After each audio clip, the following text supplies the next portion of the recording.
मैं पूरे भारतवासियों को याद दिलाना चाहता हूं कि 9/11 के जो प्राइम एक्यूज थे खालिद शेख मोहम्मद और मोहम्मद अट्टा, कोई पॉलिटिकल पार्टी दिखाइएगा जिसने उनके पक्ष में सहानुभूति का बयान जारी किया हो। कोई टीवी चैनल दिखाइएगा जिसने 9/11 के बाद इन लोगों के पक्ष में सहानुभूति दिखाई हो।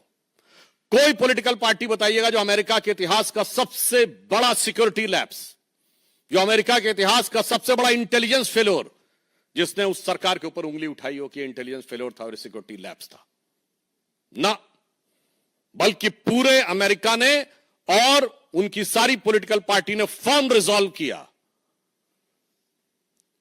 जॉर्ज बुश जो रिपब्लिकन थे, उन्होंने कहा कि हम ओसामा बिन लादेन को मारेंगे, और बरक हुसैन ओबामा जो कि डेमोक्रेट थे, उस काम को अंजाम दिया। आज भारत में अगर उसके समकक्ष जो भारत की संसद पे हमला हुआ, जिसके लिए सर्वोच्च न्यायालय ने rare of the rarest crime शब्द का प्रयोग किया है अपने जजमेंट में, आप जाके चेक कर सकते हैं अफजल गुरु की हैंगिंग के बारे में। 7 साल उसकी हैंगिंग रुकी रही, और आज भी जम्मू कश्मीर चुनाव में कांग्रेस के मुख्य सहयोगी दल कहते हैं कि अफजल गुरु की हैंगिंग गलत थी। और ये राहुल गांधी अफजल की पहली बरसी पर, लोग शायद भूल गए होंगे वो जेएनयू में जो नारे लगे थे ना, भारत तेरे टुकड़े होंगे इंशाअल्लाह, और ये अफजल हम शर्मिंदा है तेरे कातिल जिंदा, वो था क्या?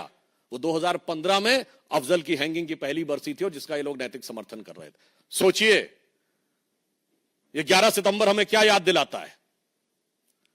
देश को लेकर एक ऐसी सोच।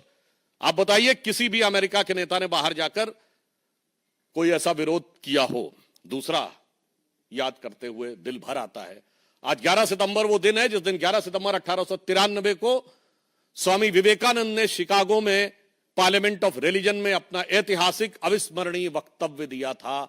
दुख, 29 साल के उस युवा सन्यासी ने भारत की वो प्रतिष्ठा बढ़ाई थी कि शिकागो हेराल्ड ट्रिब्यून ने यह लिखा था कि इस युवा सन्यासी के पास लगता है ज्ञान का वो समुद्र है जिसकी एक बूंद भी हमारे सारे विद्वानों के पास मिला के नहीं है। और एक 54 साल का युवा आज जाकर भारत और भारतीय संस्कृति को लांछित करने, अपमानित करने की कोई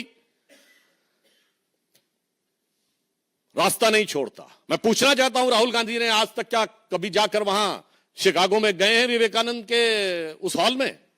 अगर इस प्रेस को सुनने के बाद भी वो विवेकानंद जी के कि उस चीज के स्मरण में एक वक्तव्य जारी कर दें, तो मैं इसको बहुत बड़ी उनकी उदारता मान लूंगा। क्योंकि यह बहुत साफ है, आपको भाजपा से नफरत हो सकती है, प्रधानमंत्री श्री नरेंद्र मोदी से आपके मन में ग्लानि, हिकारत, इंफीरियरिटी कॉम्प्लेक्स हो सकती है।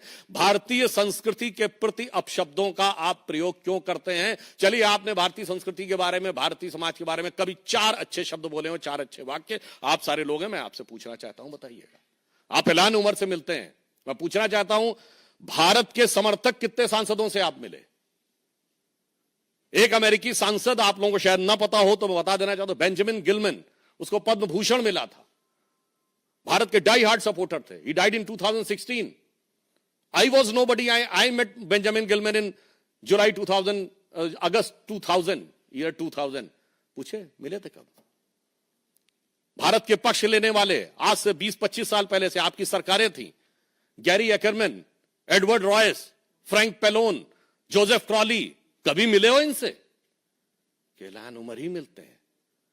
कभी तुलसी गैबार्ड से मिले? नहीं। इसलिए आज हम बहुत गंभीरता के साथ और बहुत दुख के साथ कहना चाहते हैं कि जो बात सैम पित्रोदा जी ने कही है, पहले तो मैं एक चीज कोट भी कर देना चाहता हूं, क्योंकि आज उन्होंने, सैम पित्रोदा जी ने कहा ना कि राहुल गांधी जी अब वो बहुत समझदार हो गए हैं और बहुत वो, चूंकि वो इस समय अमेरिका की धरती पे हैं, तो पूर्व अमेरिकी राष्ट्रपति बराक ओबामा ने अपनी किताब द प्रॉमिस लैंड में 2010 में भारत आए थे और राहुल गांधी जी से मुलाकात के आधार पर राहुल गांधी जी के व्यक्तित्व पर एक टिप्पणी की थी, जो मैं कोट कर रहा हूं। Rahul Gandhi has a nervous uninformed quality about him, as if he were a student who has done the coursework. He is eager to impress the teacher, but deep down lacked either the aptitude or the passion of the subject. The Promised Land, written by Barack Obama, page number 601. इसके लिए जानते क्या कहा जाता है? आप लोगों में से जिन लोगों ने इंग्लिश लिटरेचर पढ़ा होगा या यूरोपियन हिस्ट्री पढ़ी होगी, तो उसमें एक फ्रेज है, एक किंग जेम्स फर्स्ट होता था, जिसके सारे दरबारी उसको बहुत बुद्धिमान मानते थे और बाहर वाले समझते थे हमेशा कुछ ना कुछ ऊल जलूल करता है। तो इसको शब्दशः ना लिया जाए। एक कहावत थी, kings James the first was the wisest fool in Christendom. So in my opinion the same thing applies to Rahul Gandhi for Congressdom. अब यहां मैं कहना चाहूंगा कि जो बात अंकल सैम ने कही है, मैं उनकी बात से सहमत हूं। जो उनको संज्ञा दी जाती थी, अब वो नहीं है। अब वो बचकानी हरकतें नहीं कर रहे हैं, अब वो खतरनाक और शैतानी हरकतें कर रहे हैं। अब वो हर उस ताकत के साथ हैं जो भारत को कमजोर देखना चाहती है, भारत को झुका हुआ देखना चाहती है। और मैं कहना चाहूंगा, एक तरफ हमारे प्रधानमंत्री श्री नरेंद्र मोदी जी के नेतृत्व में भारत गर्व, विकास और सांस्कृतिक स्वाभिमान के साथ ऊपर उठ रहा है। दूसरी तरफ वो लोग हैं जो पूर्व में जाकर, मैं आप लोगों के विवेक पे छोड़ता हूं, वो कहते थे कि डिफेंडर्स ऑफ डेमोक्रेसी अमेरिका और इंग्लैंड चुप क्यों हैं। बस राहुल गांधी का एक वक्तव्य कोट करता हूं पॉलिटिकली, जो उन्होंने मार्च 2023 में इंग्लैंड में बोला था।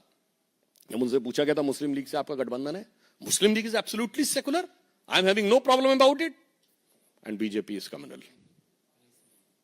तो मुझे लगता है हर चीज का आदर्श विदेशों में ढूंढने वाले लोग, हमेशा विदेश से ही अपनी प्रेरणा लेने वाले लोग, आज विदेश में ही जाकर भारत के विरुद्ध दुष्प्रचार कर रहे हैं। यह दुखद है, निंदनीय है, भर्त्सना योग्य है।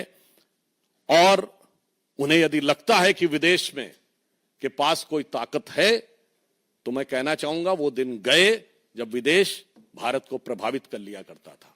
आपको लगता होगा विदेश का प्रभाव, तो एक पंक्ति में कहते हुए अपना विषय समाप्त करना चाहूंगा। इन सारे लोगों के लिए जो आज भी अपना सोर्स ऑफ इंस्पिरेशन अब्रॉड से ढूंढते हैं कि अपने वतन पर सदियों तक है रही हुकूमत गैरों की, अपने वतन पर सदियों तक है रही हुकूमत गैरों की, लेकिन कुछ चेहरों पर अब तक धूल है उनके पैरों की।